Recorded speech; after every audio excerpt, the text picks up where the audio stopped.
ụmụ ibe anyị ekene ụnụ ndị ndozi ọdịnala Igbo nwanne ụnụ nwoke nọ nso ekene ụnụ. A sị m na ọ ga-adịrị ụnụ na mma n'ụbọchị nke taata na anyị nwabụ ndị ndozi ọdịnala Igbo ndị kwere n'ihe otu kwuru. Anyị si ka anyị kene ndị mbụ, kene ndị ọkpụ, kene ndị egede, kene gị, kene orie, kene afọ, kene nkwọ. Ụmụ ibe a sị m ise tupu anyị agaba n'ihu n'ụbọchị nke taata, anyị ga-agwagodo ụnụ ndị anyị bụ. Anyị nwabụ ndị ndozi ọdịnala Igbo. Kedu ihe anyị ji wee sị na anyị chọrọ idozi ọdịnala Igbo? Maka na anyị nwa na onwe anyị bụ ndị amaala. Anyị nwa na onwe anyị bụ ndị amaala. Gịnị bụkwa na amaala? Amaala bụ ndị kwere n'ihe otu kwuru, ndị enyekere gbere, ndị kwere n'ihe otu kwuru. Otu bụ gịnị? Ama igwe. Ndị so ama igwe. Amaala bụ ndị kwere n'ihe otu kwuru, ndị so ama igwe. Ọ bụrụ na ị maghị ihe bụ ama igwe, ihe ise n'iwe onye amaala, nke ha gbasazikwara gị chọbụ na efere ewere ịghọtago. Mana anyị gbawụ ndị ndozi ọdịnala Igbo sị na anyị bụ ndị amaala maka na anyị ma ama igwe nye maka anyị na-eso. So ụmụ ibe, dịka anyị si wee na-ekwu, ọwụ na ị na-anya na ihe na-eme na mba ụwa niile, ihe na-eme n'ụwa niile, ị ga-aji aka gị maka ndị Igbo sị na were ire gị gụọ eze gị ọnụ. O nwere ihe ezoro ezo n'okpuru anyanwụ ịghọtago. Mana nsogbu dị ebe ahụ bụ na one thing bụ educational system or educational system. Gịnị bụ educational system of ndị Igbo? Ndị Igbo nwere ihe a na-akpọ nta akara as education, nta na akara. Mana ndị Igbo na-akpọkọta okwu ọnụ nta akara, ya bụ nta na akara. Mgbe ọbụla a mụrụ nwatakịrị, ị ga-enye direction. Nwatakịrị wụ nta, dị na akara wụ direction. So nta akara anụnwa abịa nwee n'ime ya ndị mbụ, nwee ndị ọkpụ, nwee ndị egede. Gịnị wụkwana ndị mbụ? Ndị mbụ wụ your ancestors. Ihe m na-asụ ebe a bụ Igbo, asụrụkwa m oyibo. Ihe m na-asụ bụ Igbo, biko nụ, enwere m ike itinye oyibo maka ndị banyere anaghị asụ Igbo ọfụma. Ndị mbụ bụ the ancestors, ndị bịara before you na, because ọ ndị mbụ, ndị bịara before you. So ha debere their own way ha si wee bie ndụ, ka esi ha si wee bi ndụ, ha desara ya naanị ebe ahụ, naanị Igbo ebe ahụ. Ndị a ha desara naanị a na-akpọ ntọala Igbo ka a na-akpọ ya tradition. That is the way they live before. Okay, this ndị mbụ na primary school, oya primary school, you got that? So that ka i wee nwee ike develop the mind of this child, because ihe oje ka ịfụ n'ụwa karịrị ya. Ihe oje ka ịfụ karịrị ya. So ụmụ ibe, before ndị be anyị asị na philosophy or no philosophy or this that, no. Philosophy simple means the study of this ihe ị na-afụ anya today a na-akpọ desire. Ihe na-afụ anya na-akpọ desire, which is desire represent father, illusion represent mother. Desire will either father or husband, then illusion will either mother or wife. So two major points. Then our ancestors study these things, because if there is no desire, there won't be any creation. Because ndị na-arụ plane na moto ihe a niile, ọ desire of that thing. So that is as above so below. Mana ndị na-ekwu philosophy ha ghọtara ihe a na-akọ. So ụmụ ibe, ọ bụrụ na n'ụwa anụ nwee nọ, ị maghị ihe nna gị desara gị, gekwe ntị o. Nwa bekee enweghị ike ịnọkọta gwaga ihe ọ na-eme ka ị were baa uru. Mba, onye ahụ uru ka a gbara na ịmaghị na nchi ike ga-abụ na ahụ anyị nye gị wrong information, ị wuru useless forever and ever. Ewetara ụlọ education bụ ụnụ, education ahụ ewetara ụnụ, kedu ihe mere ya? Ọgụgụ niile na n'iyi, all of you nara n'iyi a na-awụgharị, ịghọtago. All simple one thing, ọkwa ihe ha nyere ụnụ n'ụgụrụ. A sị na onye riri amụ ebele ji ibi ụgwọ, onye riri amụ ebini ji ibi ụgwọ. Onye nwa na-eme ihe ndị be anyị ji awụgharị ihe niile, because ha enweghị knowledge of their own ancestral knowledge. Simple as that. No way, that is, there is not the way. Inye ha na nwatakịrị right, nwanne lee anya ihe ji gị, the key is just like universe forever na earth ya, ụwa anụnwa dịka just inside room, or just ọ dịka otu inside room dịka ọ dị, ịghọtago. Then agbachi ụzọ from outside, but the key, the spare key nọ inside the house. Mana onye nwe the house gbachiri ụzọ were key pụọ, the spare key nọ inside house, ịghọtago. Ọ bụrụ na ị nweta spare key ahụ, ịgbape ụzọ ahụ pụta. Ọ bụrụ na iji spare key ahụ, ị ga-anọ n'ebe ụlọ ahụ forever and ever until ịgbape dị ụzọ. Now ngwa ụlọ one thing, ndị be anyị ihe na-eme anyị si anyị n'aka, ihe na-eme anyị si anyị n'aka. There is knowledge on this earth. Like for example, ka m nwere ihe anyị nụrụ wenye an example because asị na atụpụ nkịta akụrụ egosi adị ịtụrụ ya mbụ. Ihe a snake, ihe a nji n'onu snake, that is nkarị ala. Ka m werekwa ihe ọzọ njikwe unu ndị used to wee mara ụnụ atụ. Ọkwụ na Bible unu si Adam ekere Adam. Oke nge maka iwe na gị Adam. Eve, Adam bụ ego, the ego self. Na ịdago, you have fallen because mgbe ahụ ị ghọrọ ego, ị develop ego, you have fallen from your oneness of the creation. Ịdago, you have fallen. Then mgbe ahụ ị daziri, ị develop greed, anya ukwu. Ọ greed ahụ ka a na-akpọ Eve. O nwere onye na-akpọ Eve na ekwentị o, because nkwere n'Igbo na ọ na-amaghị ihe a na-akpọ ya bụ ibu mmiri. Ibu mmiri, a sị gị in the beginning there was darkness, river, kwa ihe kwuru kwasọ mmiri. Ibu mmiri, ibu mmiri wụ something that is not stable. Break, that is chaos. Break yourself from the chaos, away from chaos. Simple. Ọkwa ya ka ọ sị gị bi afara, ngị bia afara, stop this chaos. That is ego chaos. Monarch, a na-akpọ monarch, eze afara, pụta from there. Ihe anụ wa simple mini snake in the garden, but there is difference between poisonous snake and unpoisonous snake. If you develop this unpoisonous snake, then the poisonous snake will go into concealment. Simple as that. Onye ka iji wenyere ya dono. Onye na-eme onye chi na ala Igbo enye nkarị ala. The only thing bụ na anyị amaghị ihe ọ pụtara. Ndị ndozi ọdịnala wetara nsị na nkarị ala nwere meaning. The meaning bụ na the snake is inside the garden. A sị gị na isi mkpiri na akpa mkpi. Once ị na-enweghị pure education, nwanne you are evil. Simple. Onwere that is o megị n'izu ome n'ọnwa. O megị n'izu ome n'ọnwa. Ọwụ na enweghị good knowledge of good, you must have knowledge of evil. Simple as that. You got to go.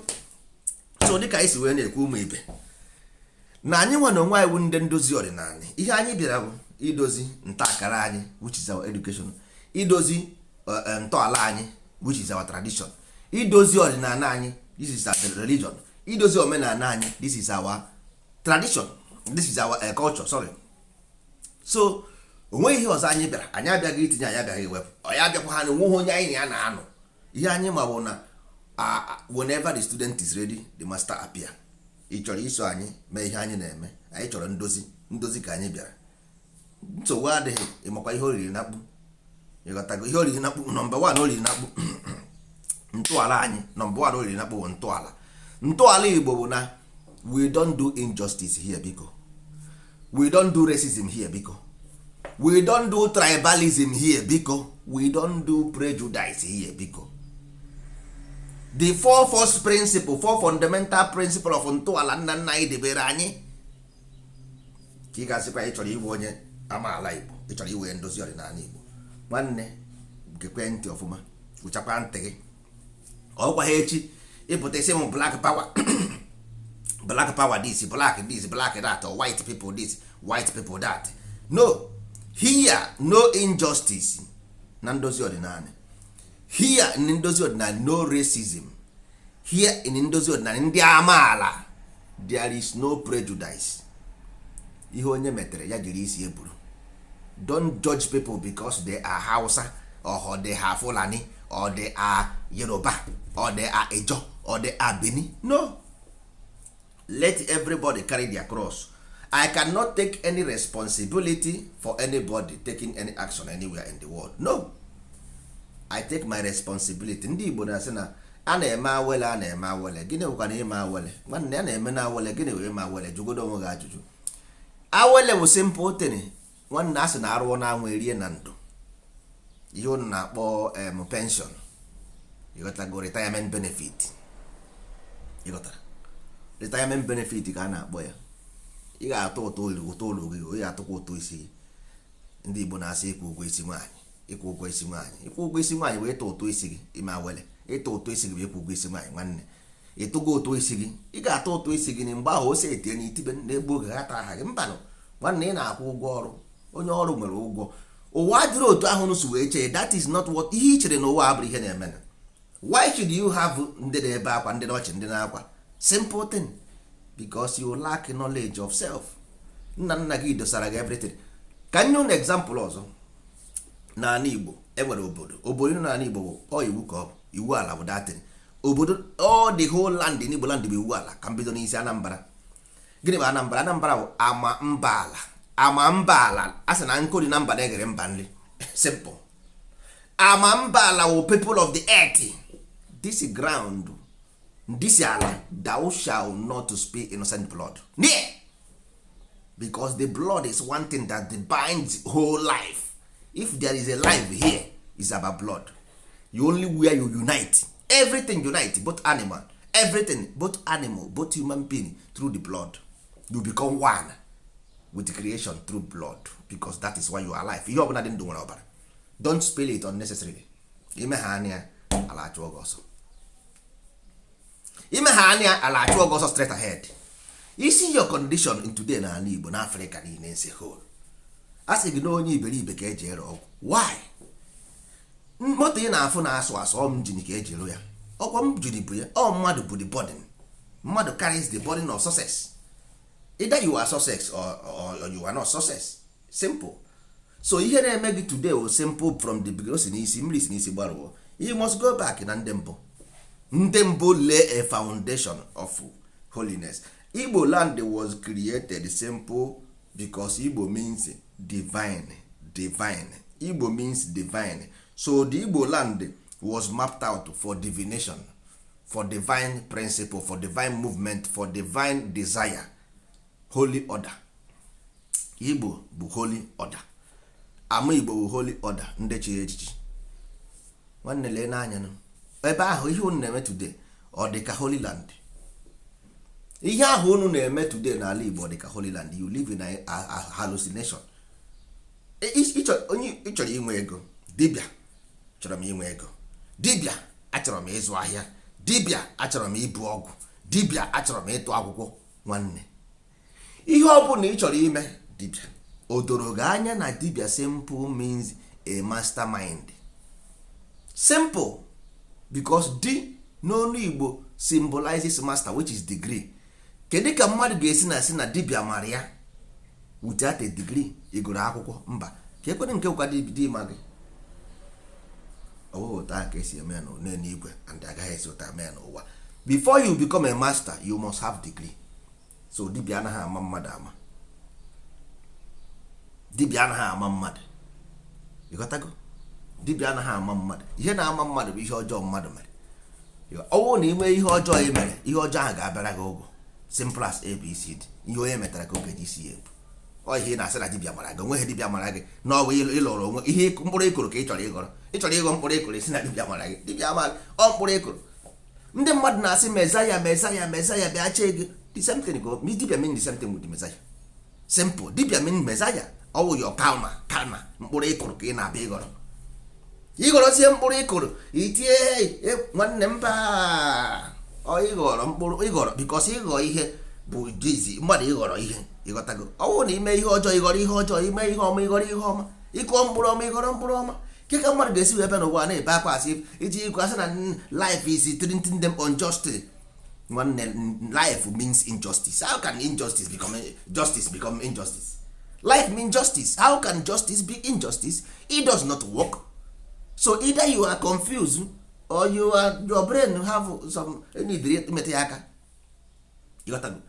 So ihe na-achọ egwu unu ụmụ ibe, you need to reorganize and re-examine yourself. Reorganize and re-examine yourself. The way you are going is adhere. In this life, here is not where you come and build a mansion and go. That is not true.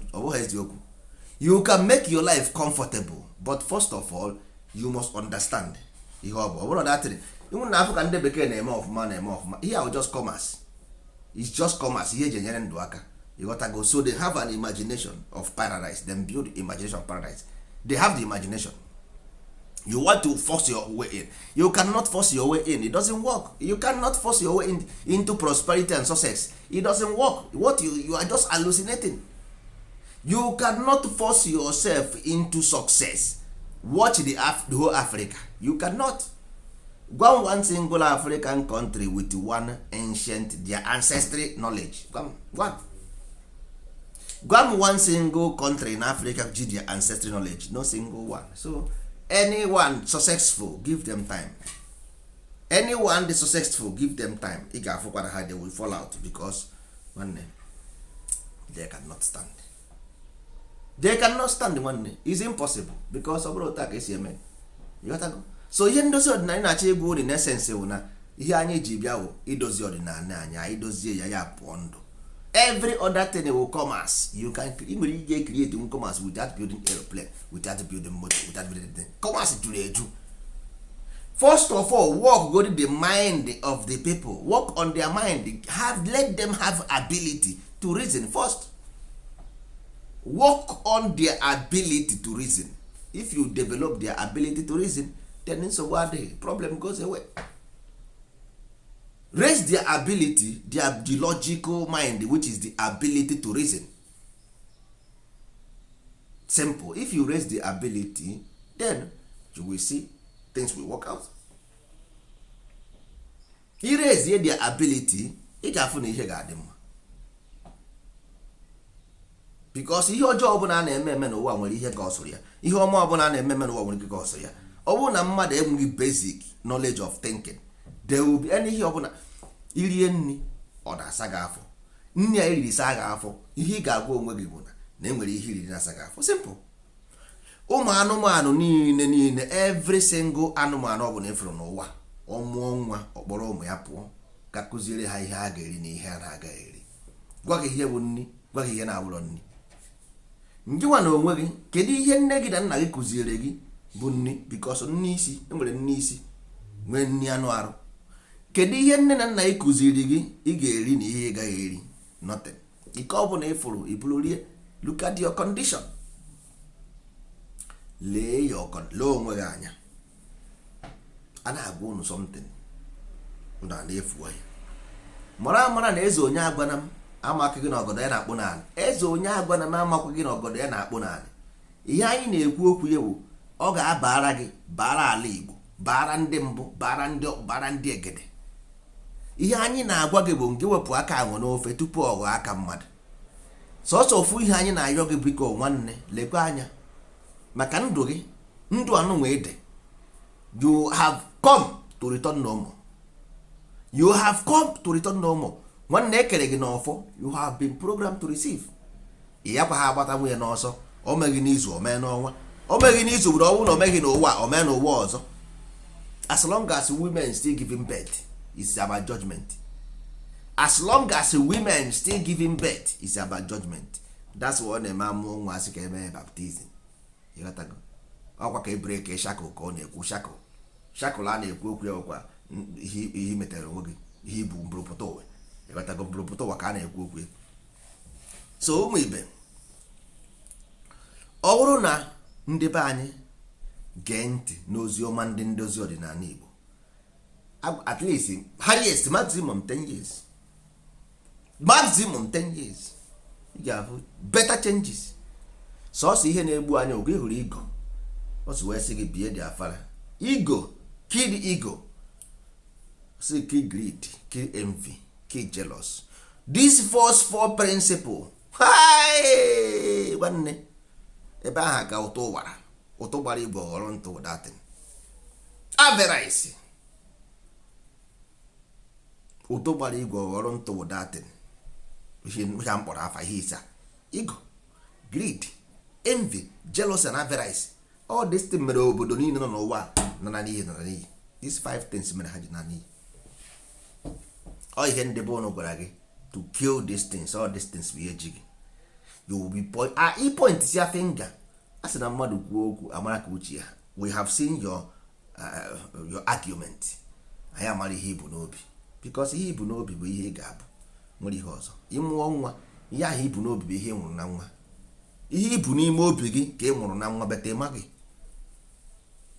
Jere ị ga-ahụ nwa ekere ụwa. Do you think so? You can deceive the creator. The creator created all these seas. Ordinary road you cannot build. Ordinary bridge you cannot. Ordinary water you cannot. But to the creator who created all this universe, you want to deceive the creator. na anaghị akụ dị akwụkwọ ha akụ nwanne. Is impossible, you can do, oh, is impossible. O wee mastermind. Amadioha wee mastermind, a mastermind. Ị gaghị edeceive nwunye. So all this your trick all just ihe ụmụazị ka ị na-eme, imesi ọ na-achị gị ọchị lukata onye nwanne. Ọ bụrụ ya, ọ bụrụ ebe ahụ na-eje ụzọ adịrị ya pụta. Ihe anyị need na alaba anyị na-awụ build institution. You got to go begin to train our children, train our men, train our women. You got to go aka ọrụ, morality, justice, truth, honesty, equity, fairness, all those things we Igbo education. Ọ dị ebe ahụ, ọ dị there, ọ dị there. But we leave all these things chasing shadow. Enweghị ihe ị ga-emekata mụta ihe nwa bekee na-eme, because emere gị onye ojii mee nwa bekee onye ọcha. Enwere ihe enyere ya, aka ọrụ enyere ya si arụọ, nwa aka ọrụ enyere gị nwa. Enyere gị ịgwa ihe nwere anyanwụ, nwa bekee bụ anyanwụ, ngụ agba ọnwa. Onye mere ndị Igbo ji wee nwee moon kalenda, nwa bekee nwee sun kalenda. Iche na ha dị iberibe. Ị mara nna gị nyere gị moon kalenda ama, iche na ọ maghị. Onye gị moon kalenda nye nwa bekee sun kalenda. Enwere reason why. A na-agwa gị reason why na ọ bụrụ ihe m kwesịrị ịgwa unu ihe, because ihe ga-yapụ ndụ. Mana just m na-agba ya ọnụ because mana ndị be anyị ọwụ na igbu ha aka oyibo nsogbu n'ala na n'iro ha anaghị anụ ihe na-akọ. Nwa bekee wụ some calendar, you moon calendar. Then how do you walk into some calendar if you are moon? Moon can only come at night. Even moon pụta n'efifie agaghị afụ ya anya. Sometimes anya ọnwa na nọ n'efifie ị gaghị afụ ya, mana ọ nọ n'efifie because the sun is there shining. So the moon can only shine at light n'abalị. Ịghọtago? Ma atụọrọ ọmara atụọrọ ofe ka ofenye isi n'ọhịa. Ndozi ọdịnala je igodo anyị ji bịa, anyị gbagha ụzọ anyị abanye, oruoro gị isoro anyị banye, ọgwa na oruhuru gị pụọ. Religion anyị bụ ọdịnala Igbo, and anyị abịagokwuru anyị na-ewetara ndebe anyị the highest form method of meditation. Imesia ya iwuru success man, inwe the success n'ụwa gị. Imesia our meditative process, because meditation akwụkwọ nke asị close your eyes nonsense. Meditation with text, is a direction, written direction. Ọkwa nke ana ya na nwanne eriri une kwa ndị anya eriri ndị eri nwanne.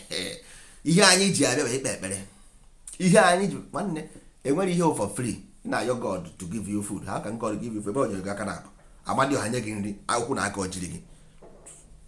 Ị nwere sense, nwee uche, nwee aka, nwee ụkwụ, ị na-ayọ food in the morning, your food na-ebia. Amadioha ruo gị nso were aka ntị kuchie gị anya.